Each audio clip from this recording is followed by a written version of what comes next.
in just a moment because we're going to get started. What a beautiful, beautiful group of people. If you are not if you are not a participant, we're going to invite you to turn your cameras off. We're going to ask that you turn your cameras off and mute yourself if you are not a participant. This is also being live streamed. So if you are a participant, you can let your followers know that this is live. And I will pass it off to the brilliant Coco Das. Hi, everybody. Hi, everyone. Thank you for being here. This is a beautiful lineup. Welcome to members of the press and to all the participants and to our viewers and listeners. We're live streaming this over social media and on YouTube. So you are here to hear statements and reflections on the extraordinary events that happened yesterday and to discuss what our responsibility is at a historic time like this, at a turning point in history, and that is full of extreme danger and that requires us to act. We're going to discuss these ideas. Now is the time to act. No to a fascist coup. Trump, Pence out now. In the name of humanity, we refuse to accept a fascist America. Some of the people you're going to be hearing from are members of the editorial board of refusefascism.org, including myself and Andy Z. People who signed a pledge to the people of the world in the name of humanity, we refuse to accept a fascist America, which appeared as a full-page ad in the New York Times back in December. And some very courageous people publicly put their names on this and took a public stand on this fascist movement that is represented by Trump, the Trump-Pence regime. And there will be a chance at the end to ask a few questions if we have a little bit of time, but we have a really exciting lineup of people that are going to make brief statements. Members of the Refuse Fascism editorial board, myself and Andy, after we've heard from all the participants, will try to field a few questions. So first, we're going to hear from Andy Z, a co-initiator of the refusefascism.org and host of the RNL Revolution Nothing Less show. He's going to make some opening remarks and then we'll continue from there. So welcome everyone, and let's get started.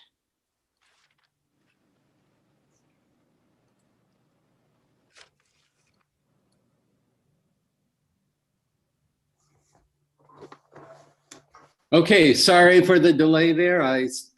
After 9 months of Zoom, I still seem to have trouble getting to the unmute button. I understand that's actually a new word in the English language now, unmute. Okay, so I'm unmuted, and I'm so glad that all of you could be part of what we're doing today. This is a very significant lineup of people, and we have a tremendous task in front of us to motivate and to mobilize masses of people to act in this moment that is just so pregnant with both danger and possibility. I am going to make a few remarks to try to set the context for this press conference. This is based on the discussions at the editorial board of Refuse Fascism. I'm speaking for that editorial board. As Coco said, I'm the host of the Revolution Nothing Less show. But this press conference today is for Refuse Fascism to really bring out what we have to do and what has just happened.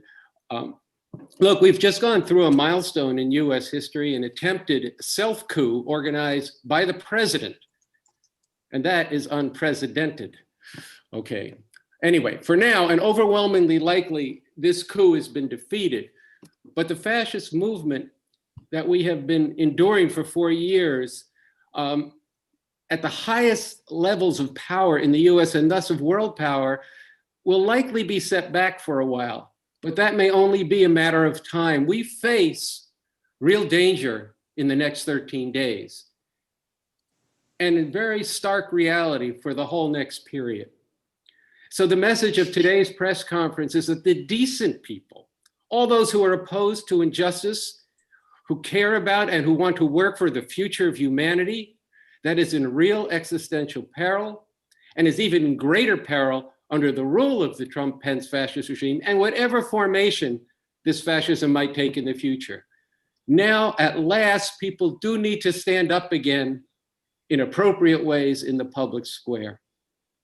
Before I go further with my remarks, I'm pleased, actually, indeed, I'm honored to be able to ask the actress and director and activist, Rosanna Arquette, to read the statement that some of us who are signatories of the Refuse Fascism pledge to the people of the world issued last night. So I wonder if, Rosanna, you could read that now, and then I will make some comments, further comments on the developments since. Okay.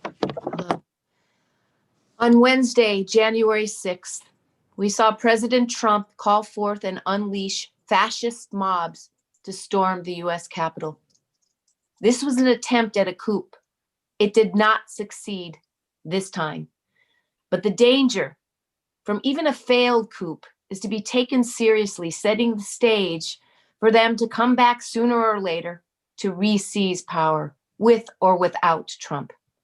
It leaves a block of elected officials who view and act as if the Biden administration is illegitimate and an armed street fighting force on call to dominate the public square. They will continue to fight for their white supremacist, xenophobic, and patriarchal program. And they will continue to undermine the very concept of truth, leaving tens of millions to be susceptible to the calls of demagogues and the vilest conspiracy theories. Trump is still in power. There are 13 days in which he and or his followers present a real and present danger to humanity. The question is, will the decent people make clear our determination and act to stop this fascist danger? A united public show of revulsion against Trump and a repudiation of his regime's fascist program through non-violent, sustained protest and resistance has been overdue for years. Biden won, but the streets and the discourse has been dominated by Trump and his followers to see the public square, and it has consequences. We saw this yesterday. That's why on Thursday, January 7th at 5 p.m. in cities across the country, Refuse Fascism is calling for a safe, social distance, non-violent protests. And please wear a mask, and masks will be, PPE will be provided. It is time for people to stand up and say no more no to the fascist coup. Trump, Pence, out now. They lost. They need to pack their bags and go. Thank you. Thank you, Rosanna. Let me just say this. It does seem that a large section of the people who rule this country have decided to distance themselves now from Trump after yesterday. And like I said, likely this particular coup d'etat or a self-coup, auto-coup, will be defeated, although it's not over yet. And there's a lot of damage he can do in 13 days. And there's a lot of reason why he should be removed from power right away. But let's just pull the lens back a little bit. We have to look at nearly 150 Republican congressmen, including 2 leaders of the Republican delegation, along with 7 Republican senators, still voted to illegally deprive Biden of office, even after that mob had been put down. And an overnight poll cited in the Washington Post claimed that Republican voters surveyed favored the reactionary rampage by a 45 to 43% margin.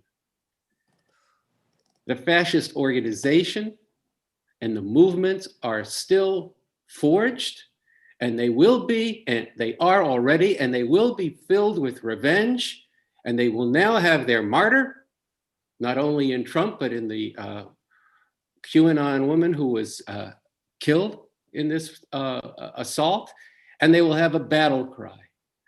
Well, we don't have much time for a lot of American history. Those who recall, the defeat at the Alamo became a battle cry, remember the Alamo, and we should be cognizant of the possibility and probably the likelihood of remember 2020 will be a rallying cry for these fascist forces for some years to come. Now, you've heard for the press and for others who are watching us for the first time that Refuse Fascism in its name, and has said this is fascism. And just very briefly, Refuse Fascism has said that fascism is not just a gross combination of horrific reactionary policies. It is a qualitative change in how society is governed.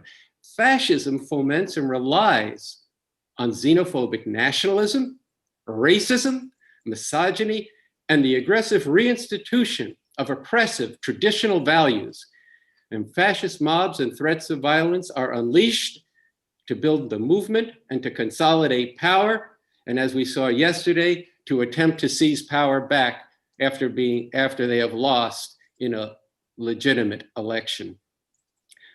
I think it's important at this point to say here, and I understand I'm taking a little bit of time, but I think it's important to say that we have to understand that this core is going to continue to exist. There are tens of millions of people in this country who have been led, organized, and shaped in a fascist direction. They have their own media, their schools, their institutions, and they've been conditioned to view all of the people on this call, Black people, Latino people, people of color, Native American people, LGBTQ people, all these people as illegitimate and undeserving of a voice. This is a continuation in a very real sense of the Confederacy. I'll make just 2 points about that. One, you saw it.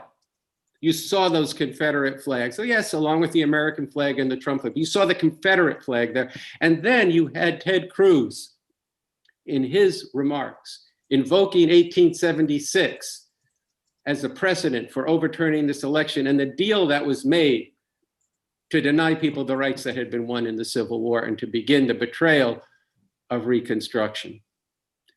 So the point of our phone call today, of our press conference, is to say, there can be no more waiting.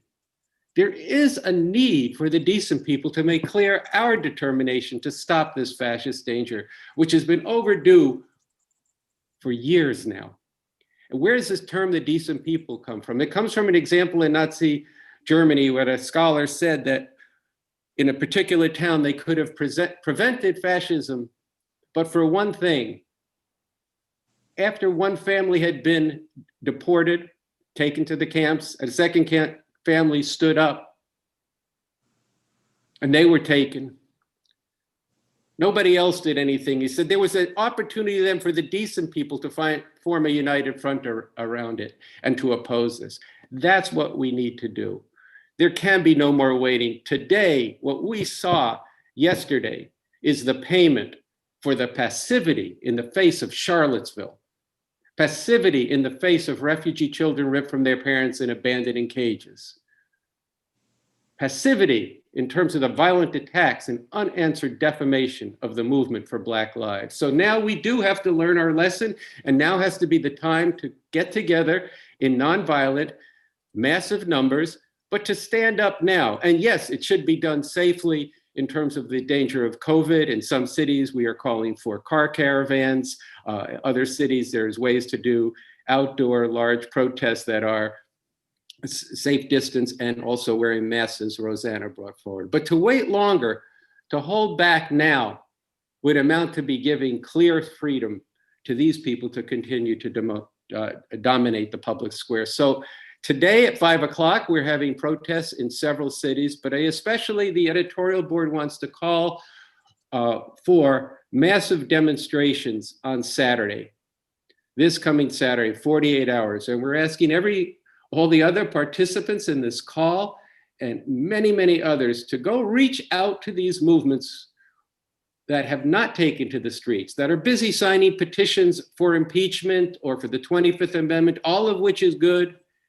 But there comes a time when you have to put something on the line. We have seen over 4 years, if we simply rely on the normal political processes, they will be squandered and abandoned. That was true in the impeachment when they wouldn't call witnesses, and it will be true here too. So this is a call, an urgent call for people to stand up and to stand with us, to come, bring your demands, bring your heart, and bring your soul. So that's it for me, but this is for this statement for the editorial board of Refuse Fascism. I look forward to hearing from all of our participants, including the signatories of the pledge to the people of the world, as well as to other members of the editorial board, and to Cornel West, who actually co-initiated Refuse Fascism, but 5 years ago now, 4 years ago. So thank you. Thank you. That was Andy Z, co-initiator of refusefascism.org and host of the RNL show, and Rosanna Arquette, actress and activist. I'm just gonna go through the whole speaker list and then introduce the next speaker.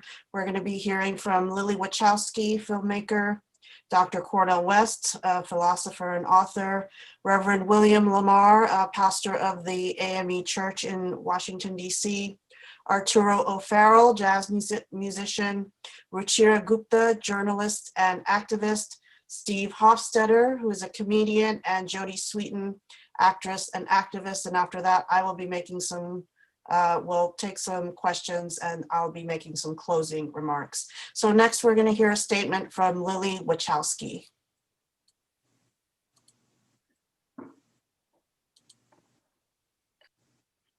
Gulp. Hi, everybody.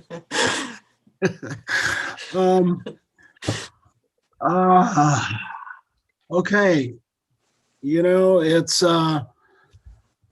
it's difficult to find your words when you're consumed by so much rage at this moment.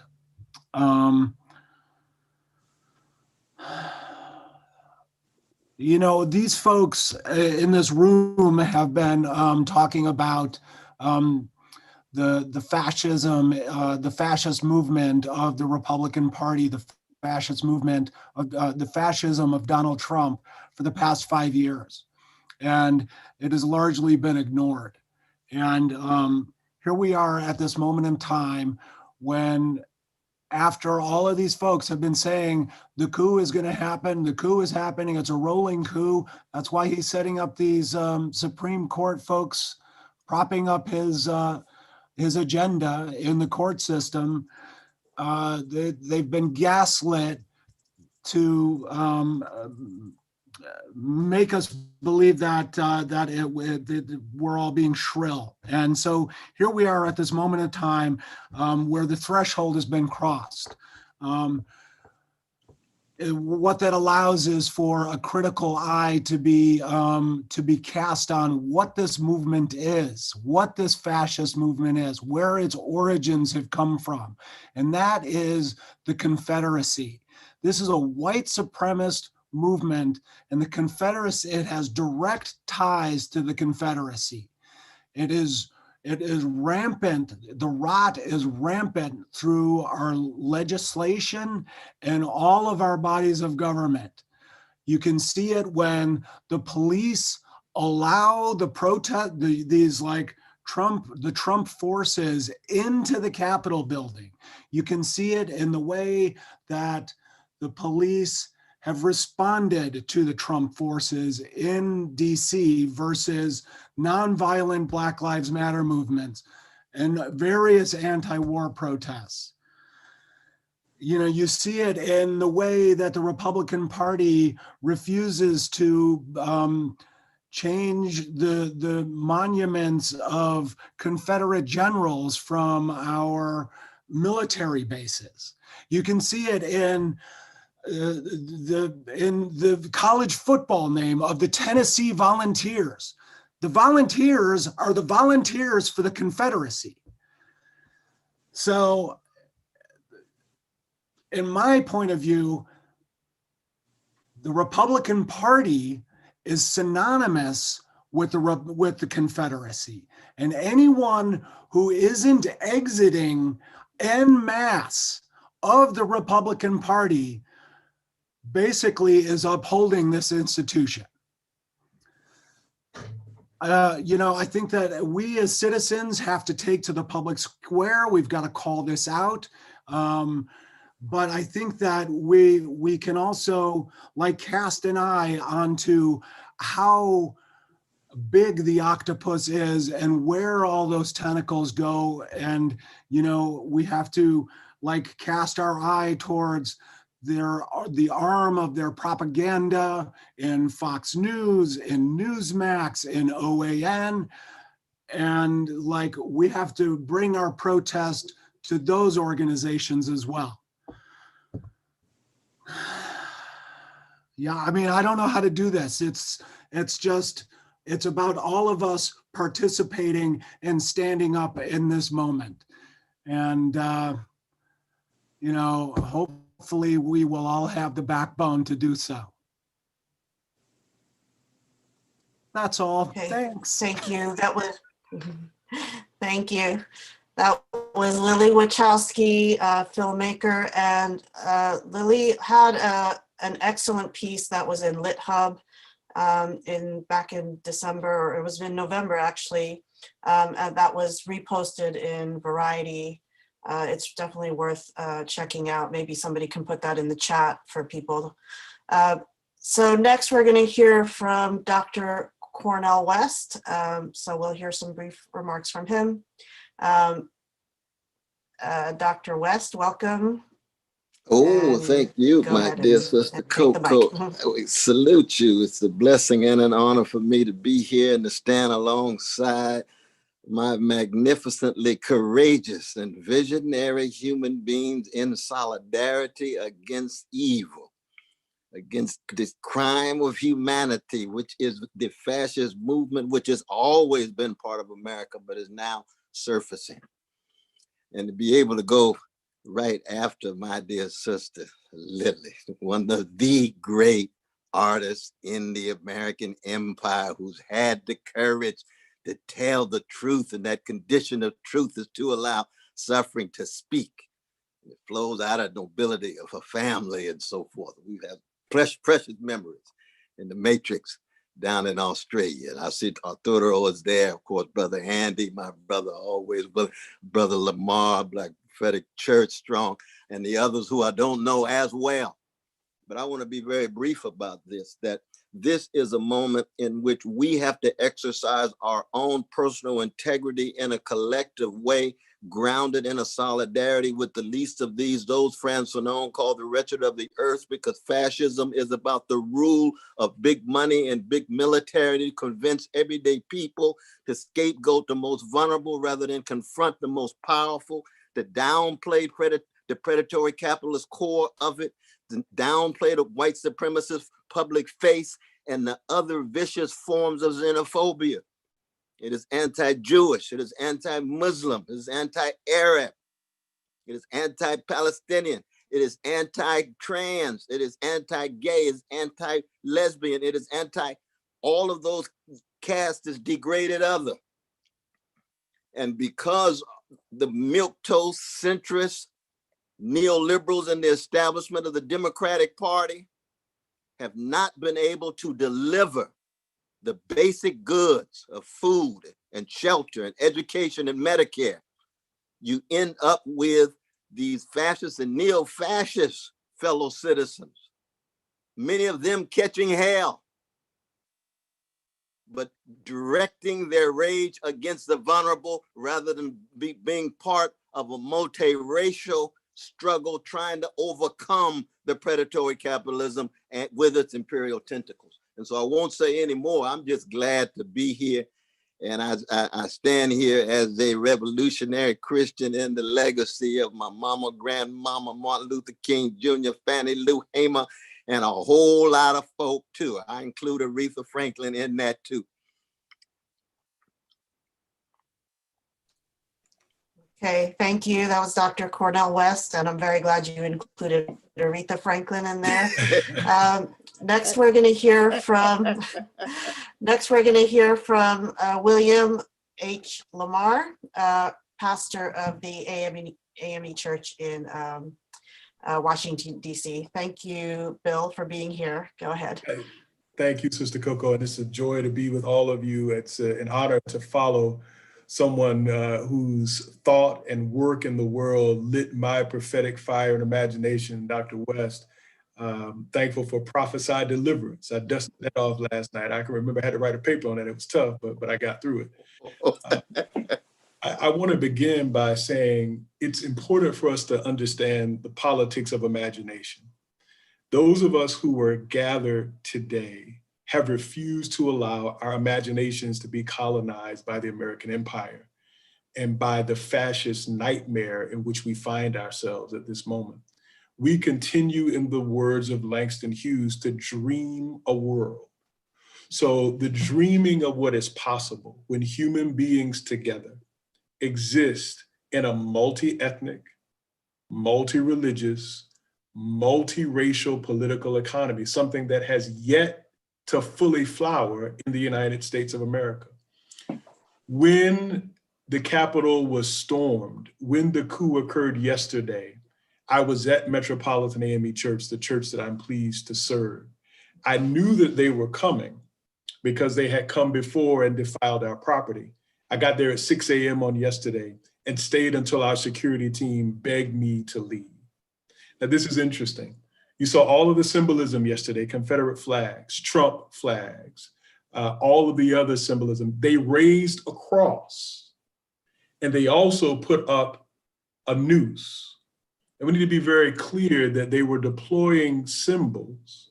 They were dispatching symbols to communicate that these were the theological and the philosophical, the impetus behind what it is that they were doing. Now, they said that it was about God. They said it was about saving the nation. They flew flags that said Jesus saves. But on yesterday, our chief of security, who is a middle-aged gentleman, good-looking, strong, strapping, he had on his uniform, his vest, his weapon. There was one of the ladies who had come to support Mr. Trump in the coup. She was in a wheelchair. She was being wheeled by him. She stopped in front of him and she said, "We are here because we hate niggers." Now, if you pay attention to all that has been said, what Lilly said, what Dr. West said, it is very clear that this movement is not so much about liberty, not so much about freedom, not so much about God, as it is about fascist leadership and purging undesirables.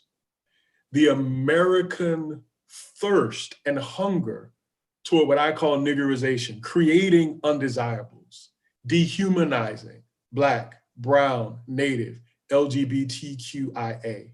We have to be clear that that is underneath what is happening. And so I'll offer two things and I'll stop. Our work is to continue to imagine the new world, to disrupt the present order by mobilizing and by turning out human beings willing to risk, willing to put their lives on the line. And finally, we must construct together the new world. It is not enough to imagine, not enough to disrupt, but we must build together what is possible. And our gathering today of atheists, of Christians, of people of all faith shows that that is possible, regardless of what we see. And so I thank you for the opportunity of being with you and look forward to building that new world together.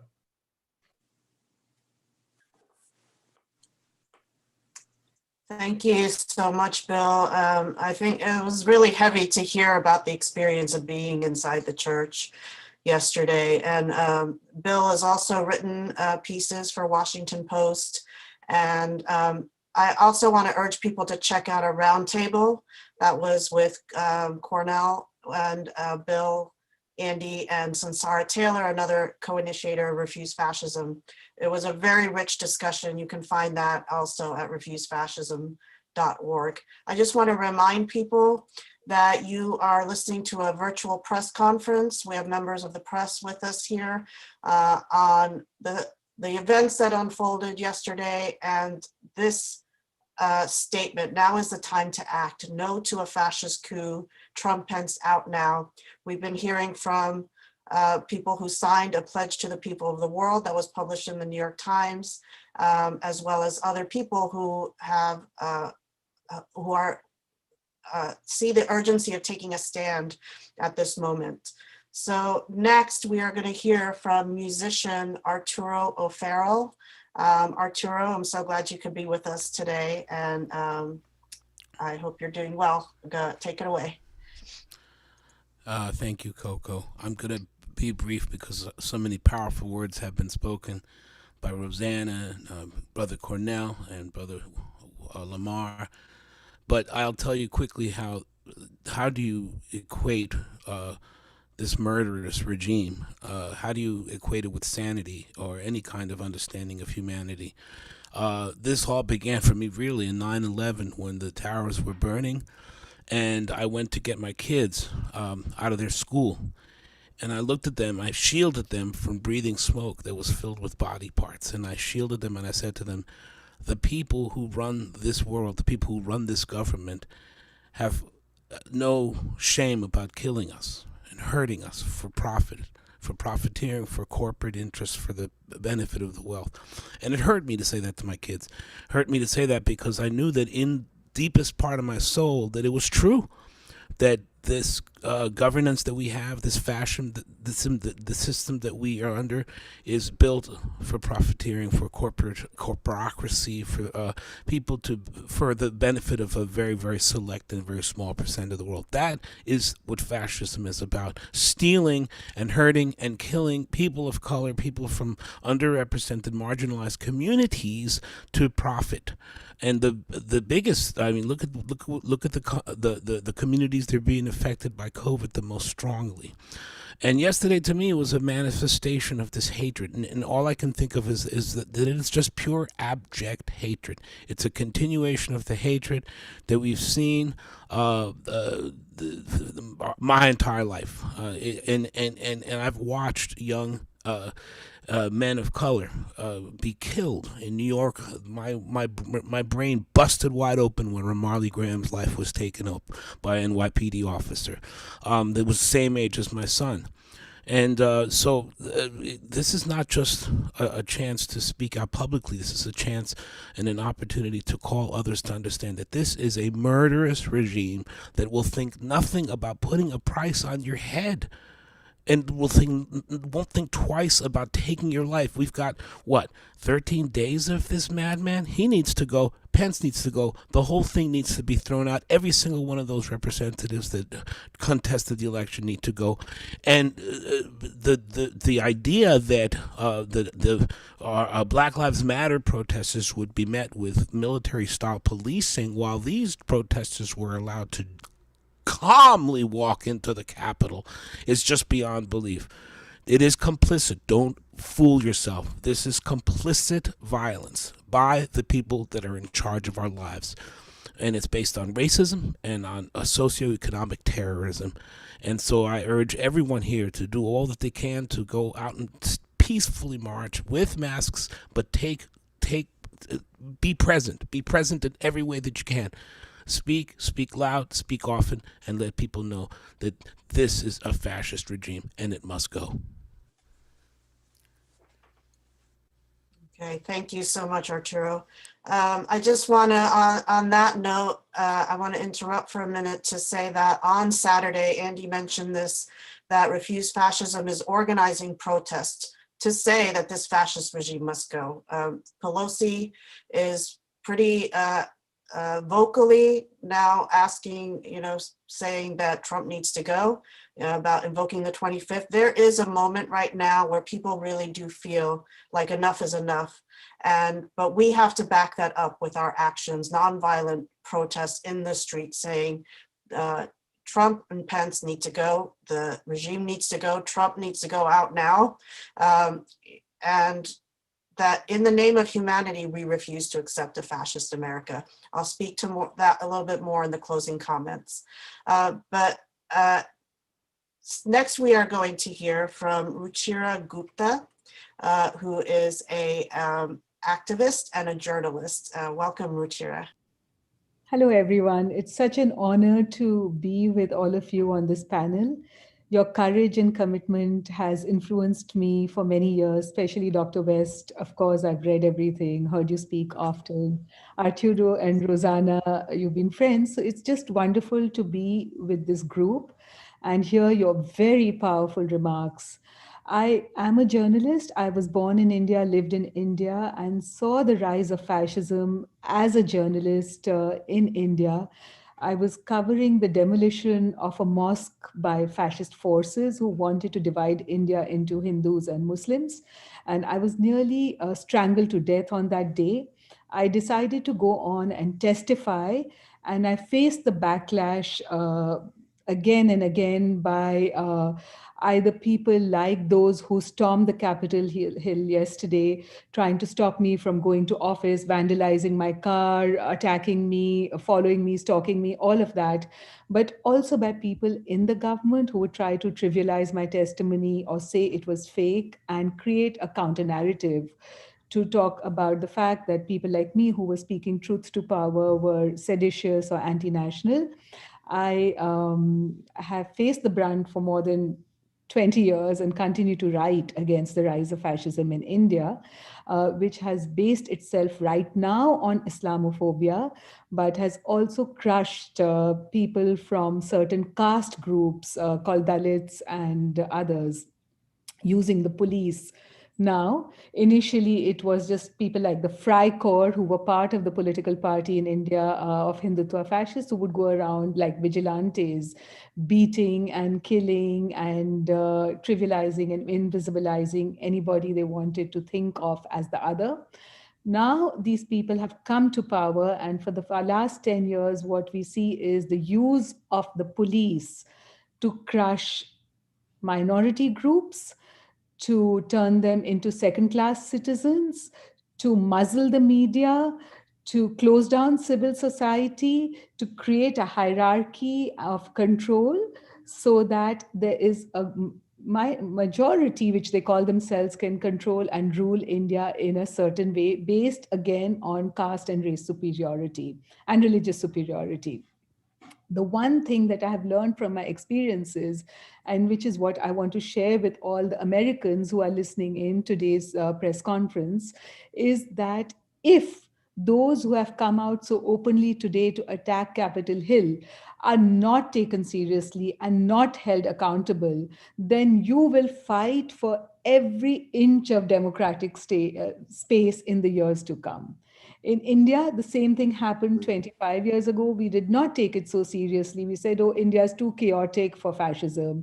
Every Indian is very argumentative. So, we will not allow the fascism to happen. Our democracy is too entrenched. One group of people cannot take over. Hindutva is not the country of India. India has multiple religions, multiple gods.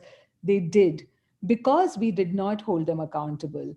They were never punished for the demolition of the mosque. They were never punished for the race riots or the caste riots and the religious riots that they unleashed on minorities after that, to the point that the 1 year that I've just spent in India, I have had to see every journalist friend who speaks up against this regime being interrogated. Some of them are in jail. One journalist friend was shot dead for investigating a story against this regime on the porch of a house while she was turning the key. I have seen civil society crushed, the bank accounts of most NGOs in India who do any work which is not feeding into the racial superiority myth of the BJP, of the Hindutva and upper caste Brahmin and Thakur folk. Every NGO's account has been closed down. They cannot function. The opposition is either blackmailed, opposition parties, or with all kinds of skeletons that they have in their cupboard, or Simply, their leaders have been bought over with money openly. And so opposition is being decimated as I speak. And this is the fascist playbook that I see being replicated in the United States. Textbooks have been rewritten already in America. This happened in India 20 years ago. The police have been given uncontrolled power. I saw this happen yesterday during the attack of Capitol Hill. The police did not show up, and the president of America was unrepentant, not just unrepentant, inviting people to come and attack Capitol Hill. The National Guards, of course, did not come. This is a marker of fascism. When the police do not protect those who are protecting the democratic institutions. The other marker of fascism, of course, is the racial assault, which is constant. And of course, that is the fundamental base on which American fascism is based and coming out of slavery. But also the corporate capitalism, the unbridled corporate capitalism, which is so tied into your military industry. And there is, again, no regulation of that. Trump goes and makes deals.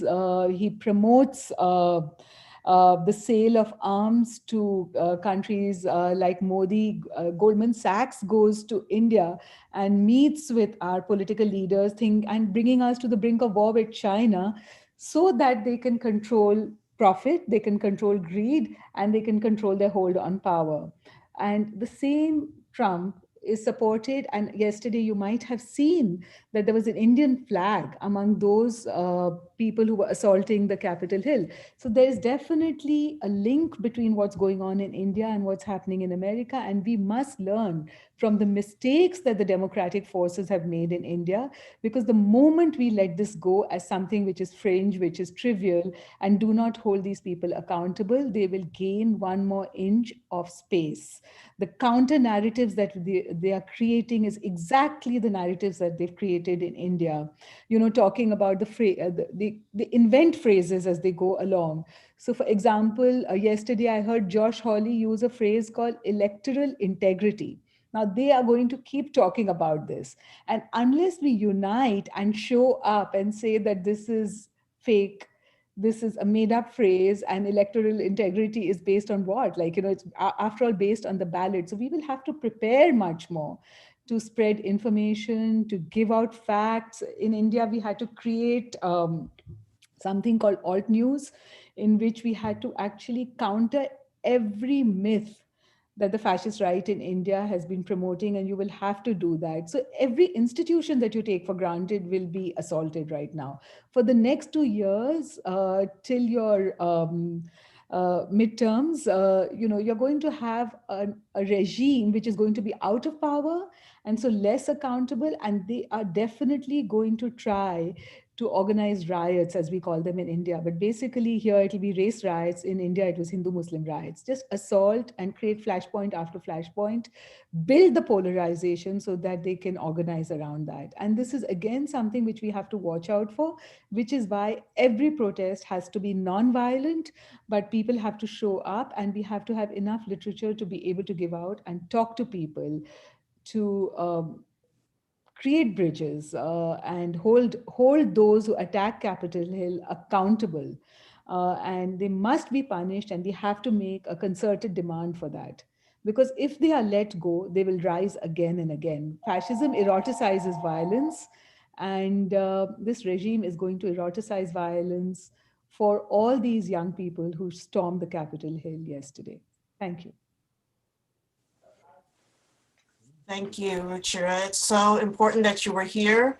And it's very important for us to hear from international voices, people who have experienced this in countries around the world where fascism is on the rise. It has, risen to power in India, Turkey, countries all over the world. So it is a global phenomenon for reasons, I don't want to get into right here. So we have 2 more speakers. I want to ask members of the media who are here, if you have questions coming up, please feel free to post them in the chat. Our next speaker is Steve Hofstetter, who is a comedian. Yes, a comedian. And I'm going to hand it over to you, Steve. I'm glad you could be here. Welcome. Thank you. Thank you for having me. And, you know, it's certainly an honor to speak after such incredible artists and thinkers. And when I watched the attempted coup yesterday, it immediately transported me back. I had dealt with something. I'm Jewish, and I had a clip that was passed around by a bunch of neo-Nazis, a bunch of white supremacists, whatever word we want to use to describe them, a bunch of pretty horrible people. And I dealt with hundreds of death threats, and the Daily Stormer had their front page that said "kike comedian" as the first two words of their headline. And I ended up speaking to the FBI about it, and I learned a lot about hate crime in a way that I didn't want to. And one of the things that I realized going through that was these people were trying to quiet me. And the response to that is to get louder. And so something that I've been speaking to fellow artists about as much as possible has been speaking up and doing something about what's happening and not worrying about your brand. And that is something that we see a lot from artists. We see a lot of artists worried about, oh, what is this going to do for business? We see companies saying, what is it going to do for business? And frankly, if being a good person negatively affects your brand is garbage. So what I wanted to contribute to this, if anything, is encouragement to my fellow artists to realize that being a good person eventually is good for business. Being a good person is good for you, and it's good for everyone. And we need to speak up more. We need to use our voices. We need to use our followings, and we need to not worry about what other people will think of us, because we'll know that we are doing the right thing. I was a history major in college, and one of my favorite things that I learned was that when Lincoln was assassinated, Booth thought he would be a conquering hero, because there were a lot of people who talked about assassinating him before. There were a lot of people there were entire newspapers whose whole brand was devoted to getting rid of Lincoln. And instead of being a conquering hero, he was a fugitive. Because what he didn't realize is the vast majority of people out there don't actually want violence. The vast majority of people out there don't actually want things like we saw yesterday. And we need to appeal to those people.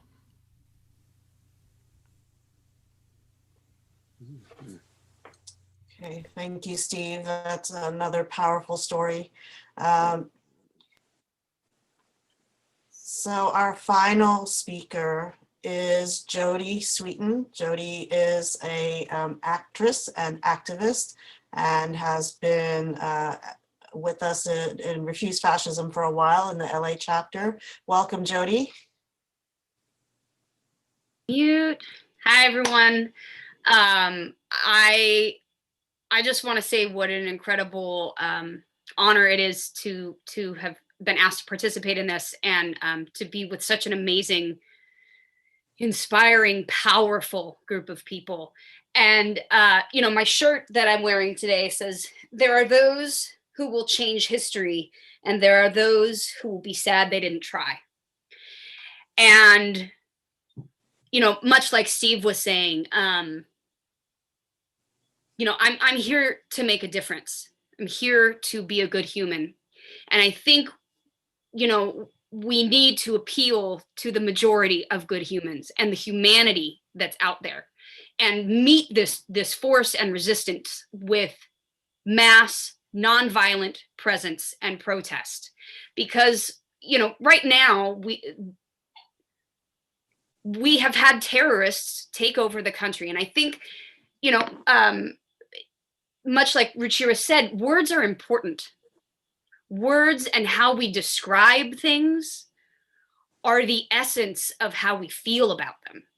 And so I have made it incredibly important in my describing of all this to constantly be calling them terrorists, because that is what we are, or what they are.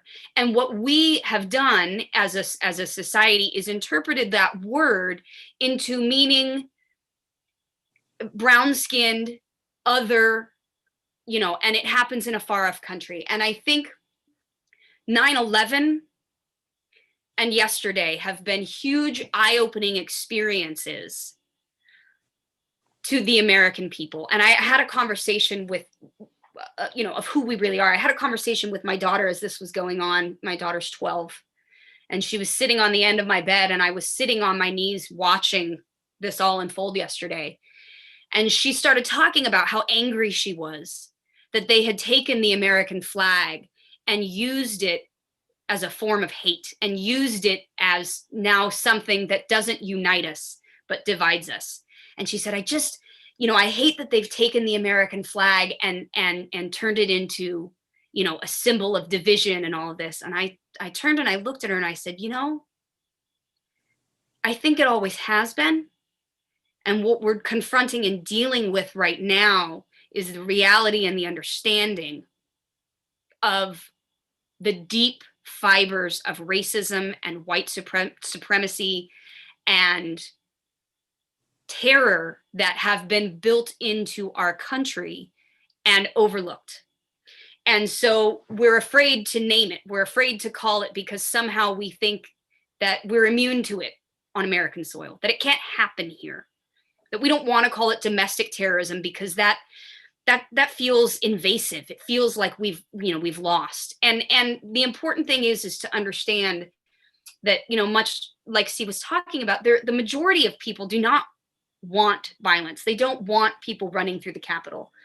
But watching men in sweatshirts that said Camp Auschwitz on them, and the 6MWNE, which is a reference to 6 million was not enough. They were in the front, they were sitting in the speaker's chair, they were in the Confederate flag was flown in our Capitol for the first time in 2021. And I think we all need to realize that the Confederate flag, even during the Civil War, did not make it into the Capitol building. And it made it there yesterday. What has happened? What has happened to us? We have gone backwards, and we have allowed this to flourish, and my concern has always been, I've been working with Refuse Fascism now for the past almost year. But my fear and my concern is that we will begin to rest on our laurels, that suddenly when the inauguration happens is that we will become comfortable again. And I think what everyone has spoken to, Brother Cornel and Steve and Mr. Lamar, Reverend Lamar, we have spoken to the fact that this is not going anywhere. This is a foundation upon which much of our country has been built. And we are seeing now what happens when we try and build a new foundation. There's resistance, there's hatred, there's all of that. But, I have been out in the streets protesting. I have been out on the front lines. I have, and what I was on my knees just shaking. And my younger daughter came in, who's 10. She said, "Why are you so angry?" And I said, "I'm so angry because I've stood next to peaceful protesters and watched them get a rubber bullet in the face, because I have watched police officers stand by as others are beaten. I've watched police officers shatter friends' ankles with their shields, and none of that is happening here." And I was angry, and I was so glad that that was one of the first things that people focused on, was that this was a marked difference from the Black Lives Matter protests. You cannot deny this anymore. You can't say that they didn't know how to protect it, because they sure as hell did in June. And so, watching all of this come to the surface, I watched yesterday here in LA, a Black woman was held back by one man while another man intentionally maced her in the face. There's a photograph of it, and the police stood by. And when she tried to leave, they offered no assistance. This is what is happening. This is what I have seen with my own eyes. I have watched cars plow through protests, and police pull them over and let them go. We need to awaken the decent people that hear things like that and are horrified, that hear what happened to Reverend Lamar's security man and are horrified. Being horrified behind our screens is not enough. You know, I am very active on social media, but my preference is to be out fighting this head on.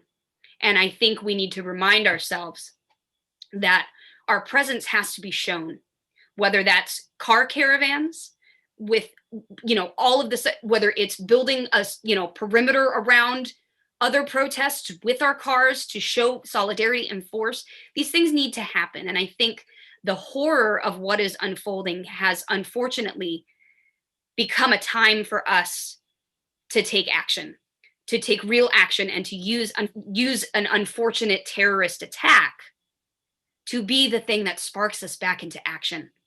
We cannot ignore this.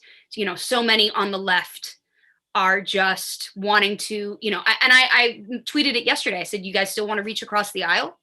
Are we still doing that? Are we still, you know, I understand that this country needs to come together, but as long as what happened yesterday is punished in a different manner than peaceful protesters are, fascism is not going anywhere.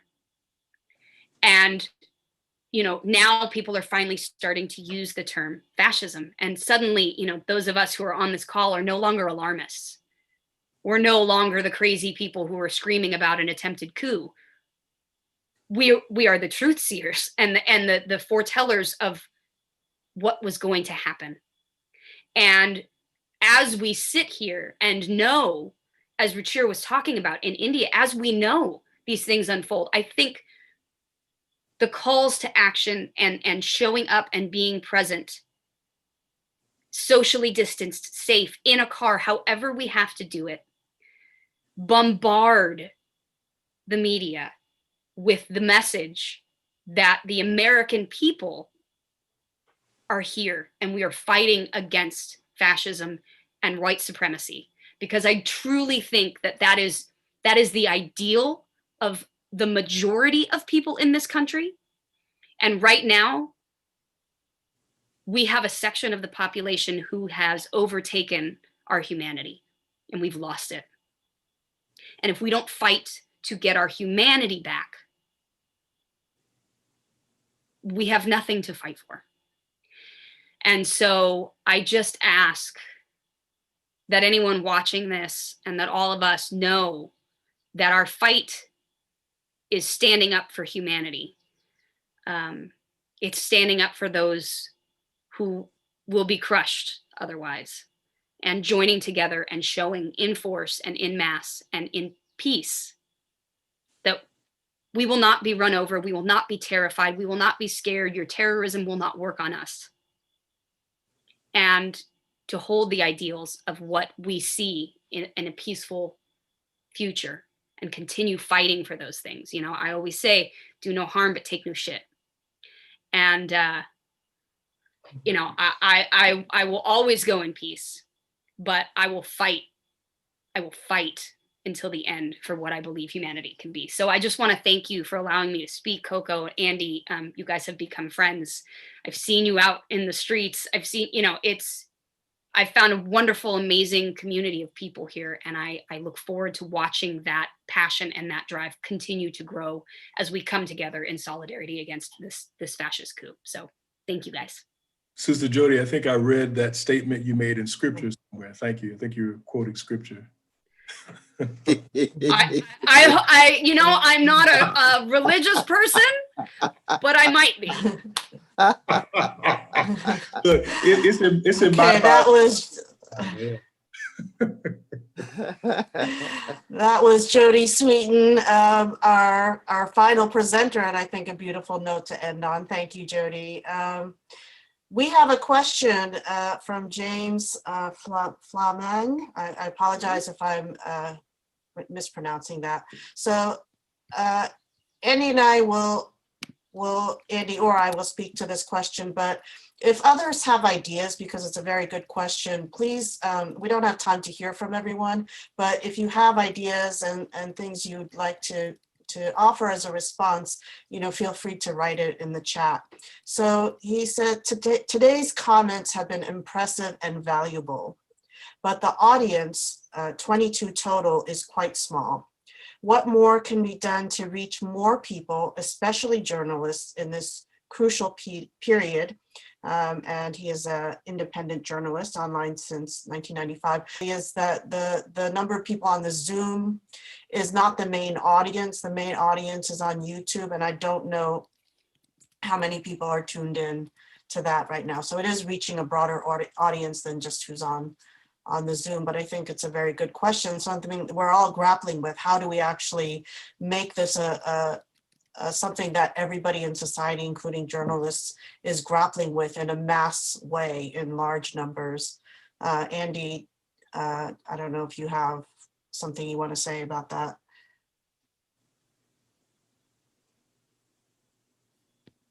I don't know if Andy may have frozen, or am I frozen? No, I can speak to that. I mean, it is true. This is, I think, on Facebook Live as well. So that there's broadly people are listening, and we're going to have to promote this. But we can't mince words now. It's true. It's true that we have been shunned, dismissed, called fanatic. That's not how to do it. You shouldn't call for impeachment. Then they called for impeachment on very narrow grounds. We said we should take to the streets and really try and push us forward. Don't do that. Rely on them. They didn't subpoena the witnesses. It's been 4 years of accommodation to fascism. And each time that happens, as Ruchira Gupta brought out, you lose a little more of that public space. You lose more, not just of the space in your voice, but you lose a little more of your soul. And that's from an atheist. I know that Bill's trying to make me not into an atheist, but we share a lot of values. Actually. We come from different frameworks, but we share a tremendous amount of values. And that's you so soulful, though, brother Andy. You soulful, brother. Okay. You are soulful. And we do come together around some questions of morality, and we come together around some questions of art, and we come together around some questions of what is right.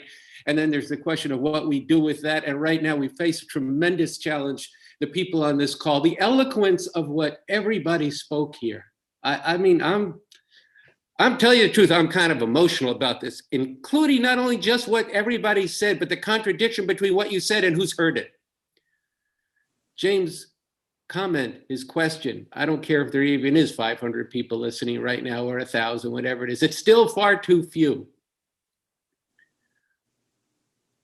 But look, that's not unusual for people who stand out ahead of the time to be dismissed by the mainstream, by people like myself and Sansara Taylor and Carl Dix, who say, yes, we are revolutionary communists, and yes, we've played a role in starting this movement. Oh, we don't want to be, I don't want to, see, William spoke, I don't want to ruin my brand by getting with you. That's what's behind that. And a very bad epistemology of I don't want to engage something that makes me feel uncomfortable. I want to stay with what I feel comfortable with. That has to end, because there's a place where epistemology does meet morality, as the revolutionary leader Bob Avakian says. There's a place where it meets, and this is the place on this call. So I want to say this. People know in the editorial board of Refuse Fashion that I agonized for hours this morning about whether or not to call a demonstration on Saturday. Of course we should call a demonstration on Saturday. There should have been one all week, bigger than what was in what these fascists brought out. But I agonize over it because I don't like when I see people who are standing for justice who are standing relatively alone. And so we're calling for it, but we can't call for it alone. The people who are on this call, this press conference, we need you the next 48 hours to not just reach out to your lists, although you really need to reach out to your lists, but to struggle with your lists, You know, I was saying to Sansara Taylor, who's also a co-initiator along with Cornel and myself of Refuse Fascism, I said, you know, we got to call a congressperson in New York who very early on said to two of us, we talked to him, he said, yeah, this is fascism, but you know, you can't say that and I can't say that. We said, no, we're going to say it. And you should say it too. Because if you know it's true, then you got to bring that before the people and it counts. And if you get driven out of Congress because you said it, so what? You're not going to do any good there. And unfortunately, this congressperson at every step along the way has bit his tongue and swallowed his tongue, and he swallowed his soul and he swallowed his conscience. But worse than that, he's demobilized people. Because if he would call for this, if he would call to those people and move on, who have 200,000 signatures, so they say, for impeachment, but they will do nothing with this without the permission of Biden and the Democratic Party. And we have been through this at least 4 or 5 times since this regime started. I'm not going to mince words anymore. I'm sorry. Good, you put out the petition, but you could put some bodies on the street? Are you, even if Joe Biden says no? If he says, I want to reach across the aisle, there has to be reconciliation. I said it a million times. Again, from Baba Bakian, that the only way you can reconcile with fascists is on their terms. Because we're back to W. B. Yeats, where the worst are full of passion and intensity, and the best lack all conviction. I just have to ask my fellow panelists and everybody else who's listening, now's the time. There is no tomorrow on this. We've been hearing that all along. I'm going to say one last thing, because some people know this, the people who helped sign this ad that was in the New York Times, Cornel and Lilly and Jody. When we went out and said, we got to get to the streets before this election, people said, no, that's not right. That's not going to be good. But if they try to steal the election, then we'll be out. Okay, then comes the election and Trump does his thing the first night. We call up. Okay, now? Oh, no. We have to let this play out. We have been to this movie. We can't deny it. So I want to say to James's question, and then I will let this rest. We'll do what we can. We will be there if we stand alone, okay? But it's not good if we stand alone. For those who study German history, if we have to be the white rose, we'll be that. But we don't have to be if you would act. And now is the time to act.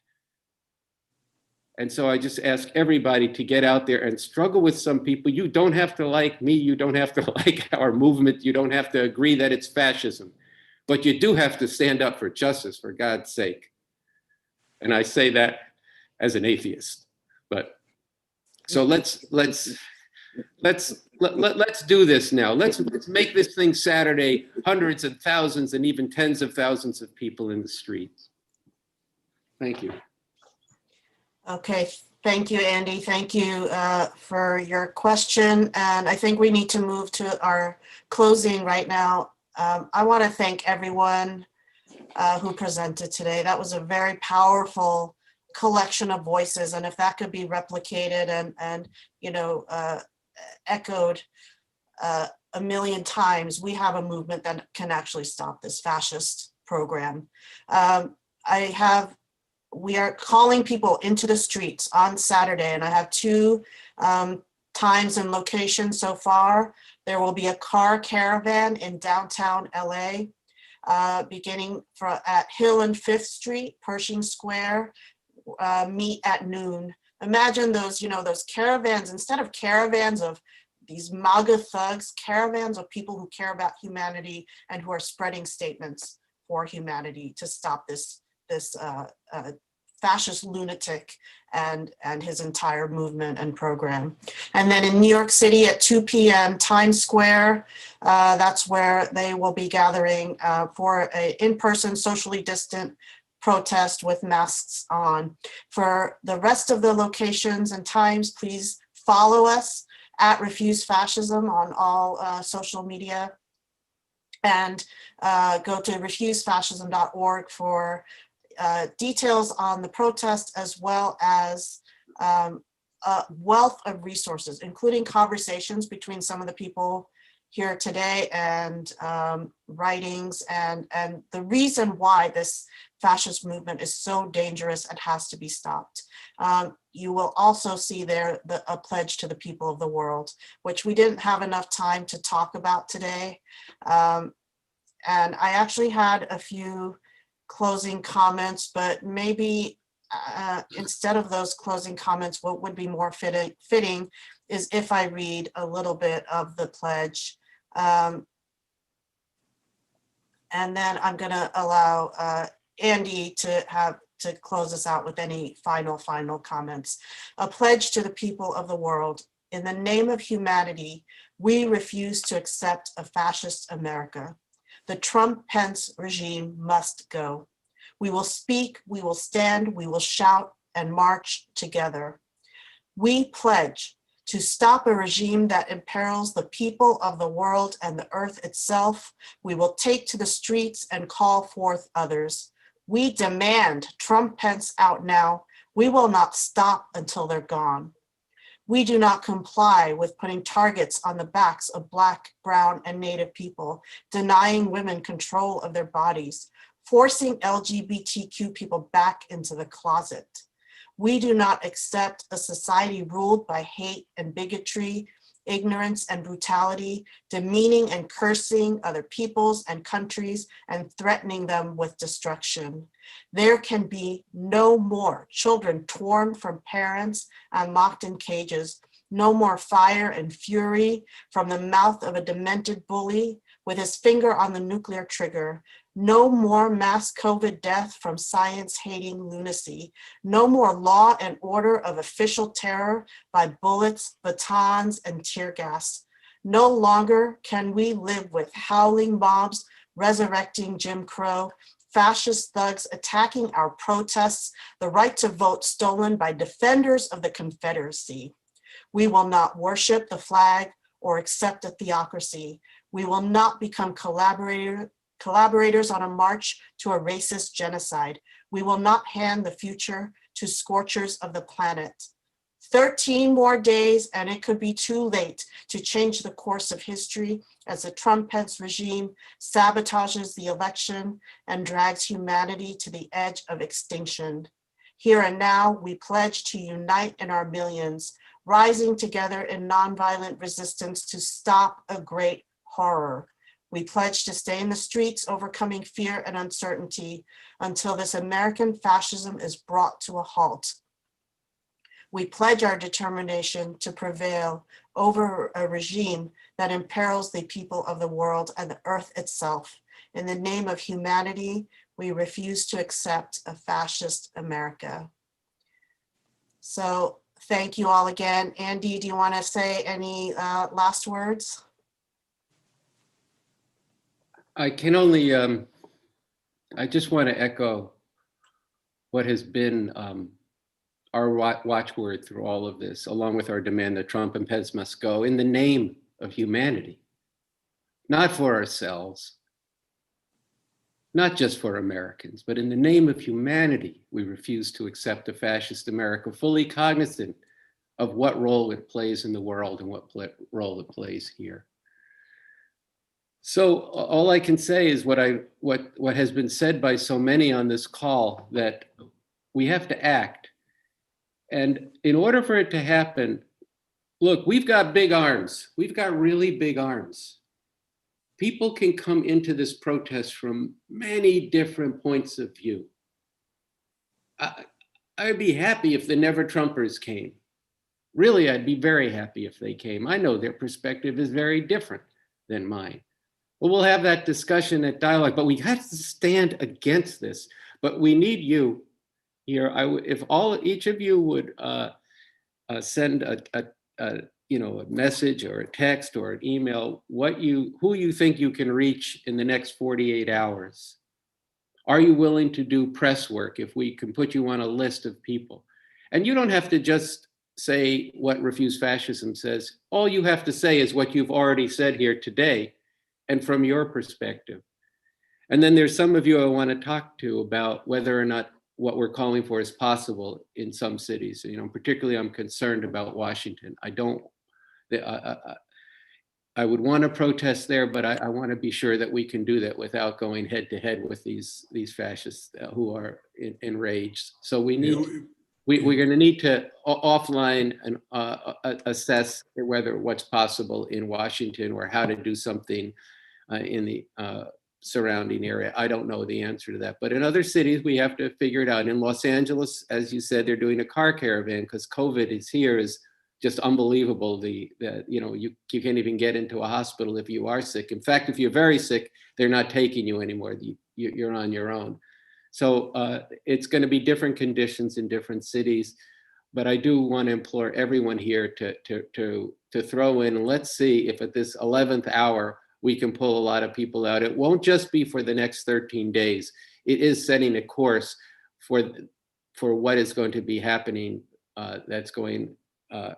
And Ruchira brought that forward in terms of what happened in India in very living terms. And that was what will happen here in an American form, with a far devastating consequence, by the way, on the rest of the world than what India does on the rest of the world. Not that India is a small place, but far greater consequence, including in India, for what we do here. So just thank all of you again, and in the name of humanity, we refuse to accept a fascist America. Indeed, indeed.